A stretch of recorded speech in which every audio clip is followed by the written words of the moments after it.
Okay, so the cold weather's pretty much over. We're in a mini heat wave. It's 40 degrees now, which makes it not so difficult to work on. You guessed it, the 4960.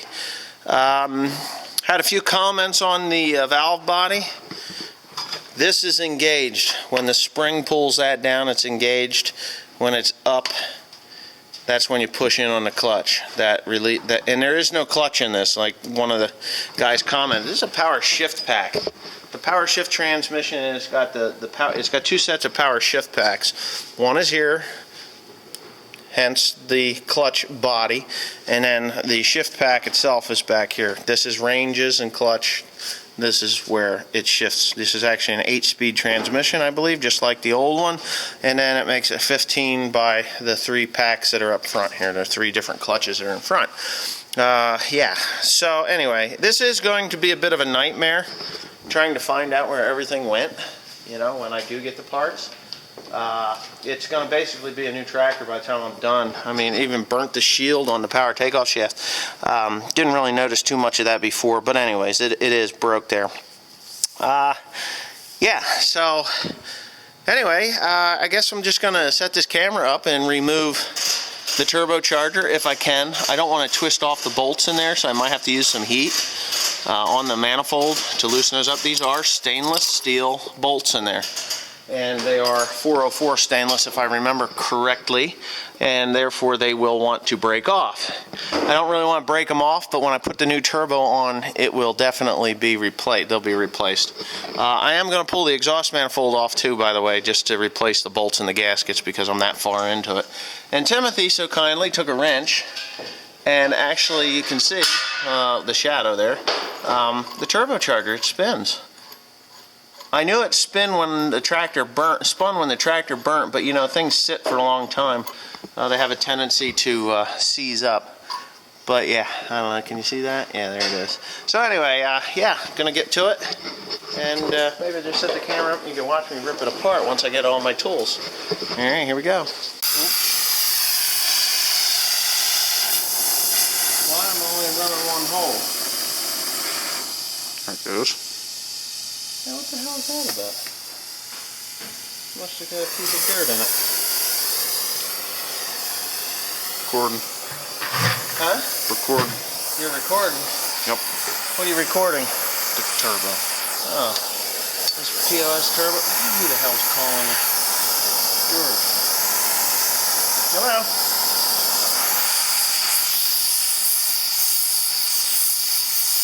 Spare. Yeah, yellow box. Get the green box. Yeah, Sierra is the best money for your, you know, best bang for your buck. Alright? Yep, bye. He's at a gun show. He is. I can tell. He talks quiet when he's at a gun show.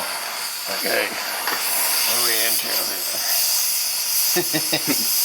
I think it's funny. So anyways, what we got to do is just get this thing not too hot because it'll actually break it if you're not careful. So you just kind of gently heat it up enough, hotter than it normally ever was. And hopefully she unlocks the threads. I bet it don't. I bet it won't. For the simple reason it wants to twist off and be a prick. I can feel it wanting to go, but... Huh? Anything? Ha!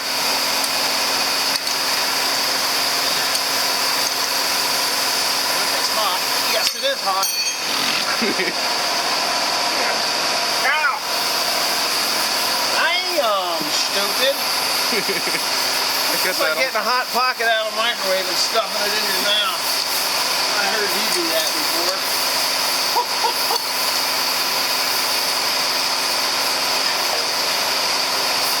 Yeah, come on, don't break off. I'll bet you $5 this thing twists off before I get it out.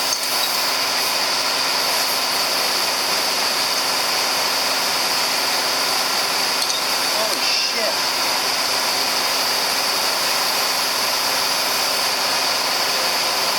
Load them in, the windows and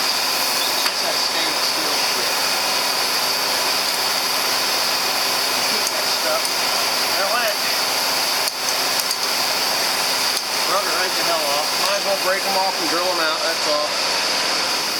Oh well, gotta put the torch away. There you go. Unsuccessful. Unsuccessful. We'll just twist them off. No sense heating them up to break them off.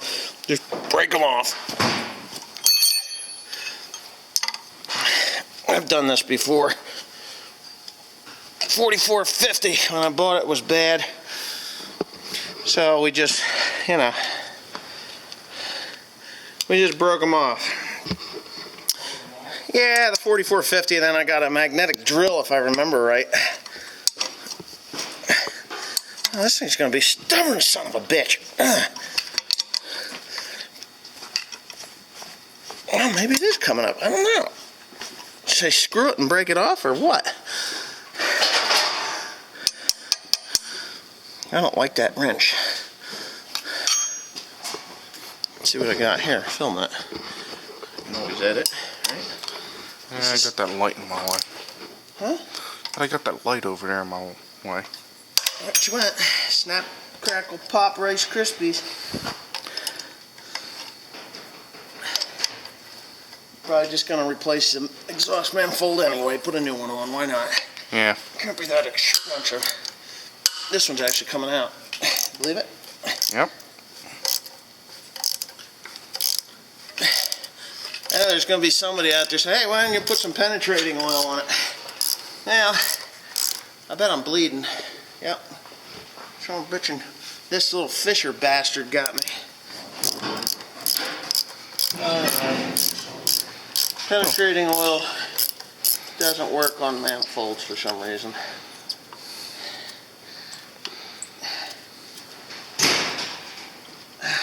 Do not break the turbo. Turbo's junk. I said just don't break it. Why not? It's junk. Yeah, it might be good for an exchange, I don't know. I think we're just going to replace that damn manifold anyway. I think we're just going to have to replace this manifold anyway. Really? Yeah, it got hot, you know. You don't know if it broke inside or not. Oh, I can't believe the heat. There's been a lot of stuff on eBay for dirt cheap on that thing.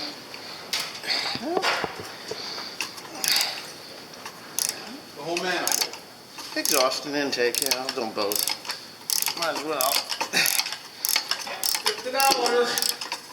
$50. I think it's the same manifold as the 4455, 4850, 70 something something. 4760, you're all the same. There's so many of them out there, it's just almost, I can't believe that I'm going to have two of these things that come out. And two that broke. Well, I snapped two off. They're stainless steel bolts that hold these on, and they're soft. Yeah. That's about $800. Radiator? Yeah. Oh, that's more than that. No, it's $800. I saw it. It's on eBay. I don't need a radiator. Radiator's fine. There you go, Tim. We'll make a turbocharger out of it. I want to make a jet engine out of it. Oh, that's what I meant, a jet engine. Give me this. Look at this. This gasket. How long you suppose that was bad? One of your pretty damn bad. No, I mean, that thing was completely bad. I wonder how long that was leaking even. That exhaust manifold was leaking. Maybe that's what set it on fire. No, it's up top here, not on the bottom. Wires set it on fire. Turbocharger does not come out from under the dash. Maybe one of your YouTubers followers was just that damn good. You think so? Yeah. How do you know? He said so. Okay, so after busting my knuckles and my balls on this thing to get it off of here, oh, the thing actually comes out that way? No, that ain't right. Oh, it does. Okay. It just comes off. I thought it lifted off. Ugh. Now, let's see what this thing looks like. These intercoolers, I'm pretty sure that this intercooler itself is okay. The gaskets are, oh, I don't know. Nah, she's rotten. You start to get these, see, this is where the intake, the pressure is on this side. So I'm pretty sure it's just junk. Let's see what we got here. We'll pull it out. It's got a bunch of stuff in there. I don't know what the hell that's all about, but just this oxidization that's on there. It's like white powder. I don't think it's aluminum, but it could be. But anyway, that's what the inside of an intercooler looks like. If any of you guys don't know what an intercooler is, it's pretty simple. When you take a turbocharger and you create a shit ton of pressure going into the intake manifold, pressure creates heat. Heat, my friend, causes the air to expand. So cooler air is denser than hot air. And when you have denser air, that means there's more air going into that chamber, that cylinder. So you're compressing the air. You're compressing the air, generating a lot of heat. The heat needs to, the heat is actually diminishing what the turbocharger is doing. So you cool that air through the intercooler, making it denser, making the air cooler off the turbocharger, makes the air denser, which is actually forcing more air into those cylinders, creating more oxygen and more power. So you got more air going in there, more denser air. That's why these tractors, when it's a little cooler out, they pull a lot harder than when it is, when it's like 100 degrees out.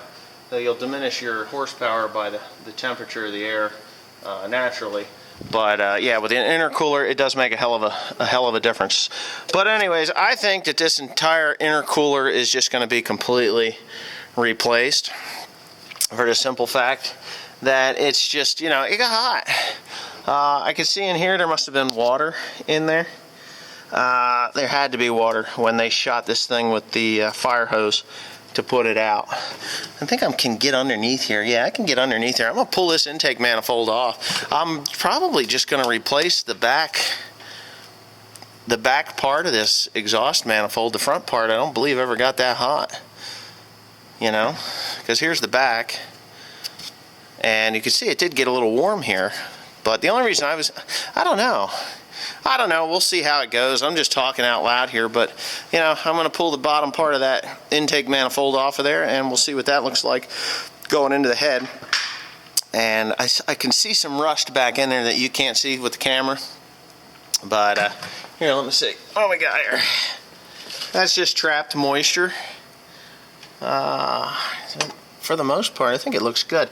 Anyways, I get that head off of there, or that manifold off of there. And we'll see what happens there. So just keep on watching. Keep on watching.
Alright.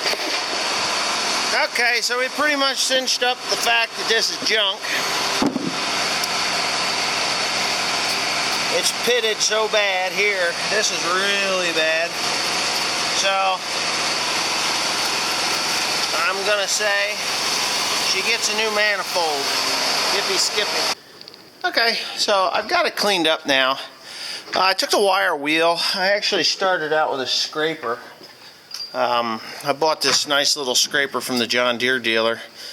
This is actually a Titan series. You know, they make them for the same company as John Deere. Titan makes them for John Deere. But anyways, I took that and I scraped all the rough, loose, slaggy crap off of there.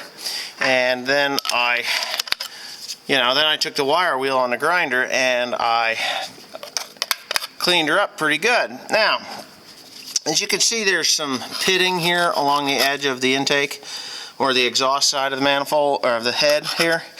And I'm not concerned with that at all. Just for the simple reason is the type of gaskets that go on here, they actually form into those. So they're kind of designed to take up that pitting.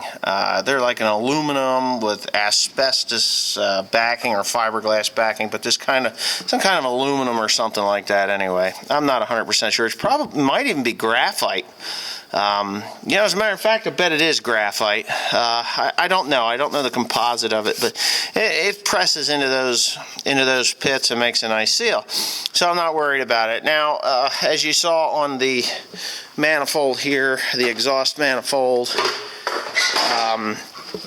that it is rotten here. It is just no good. I'm not going to attempt to make that work. It just isn't worth it to me, because I don't know. If I keep this tractor and I run it, I'll know that it was done right by replacing that exhaust manifold. If I sell the tractor, which I don't really have any intention to selling the tractor right now, I'm going blind.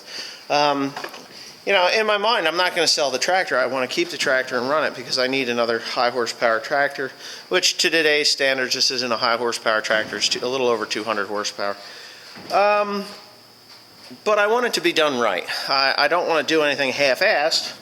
Or, I just don't want to do anything half-assed. Now, a lot of you guys, I'm sure there's going to be some guys, some of you motorheads out there, gearheads or whatever you want to call yourselves, or gearhead wannabes, and you're going to say, oh, that pitting, you should take that head off and have it machined, so that it's nice and smooth to put the new gaskets on. Well, this tractor, it's 20 years old. It's a 94 model, so it's 20 years old. And to be honest with you, I don't think it's going to make any difference. I've never heard of John Deere, taking their heads and machining them for resurface the gasket surface for them. I know, if the head is warped or whatever, there's a problem with the head, then they'll plane the head. Yeah, I think it'll be just fine. Because I'm going to use it, you can trust that. Because I'm going to use it, you can trust that it'll be fine. Because I've done this before. I did it on the 4430, which had a lot more hours on it than this one, and I never had an exhaust leak on that tractor. So, and I did that, 20 years ago. I got to say, it's got to be 20 years ago, a good 15, 16 years ago, anyway. And in that time frame, that engine never did leak.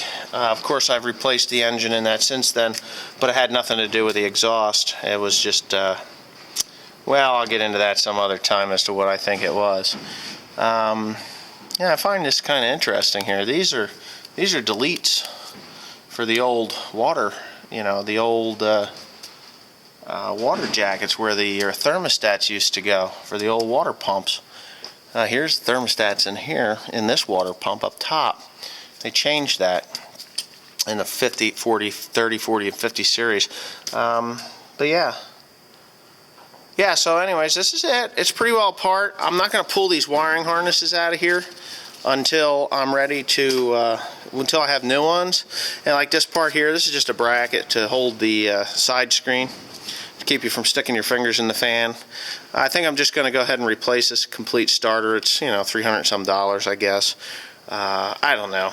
I think I should just for this. Maybe I'll pull the back of it off and take a good look. But it didn't even take all the grease off the back of that thing. So I don't know. We'll see. You'll see right along with me. Yeah. So for now, sayonara. Have a good day.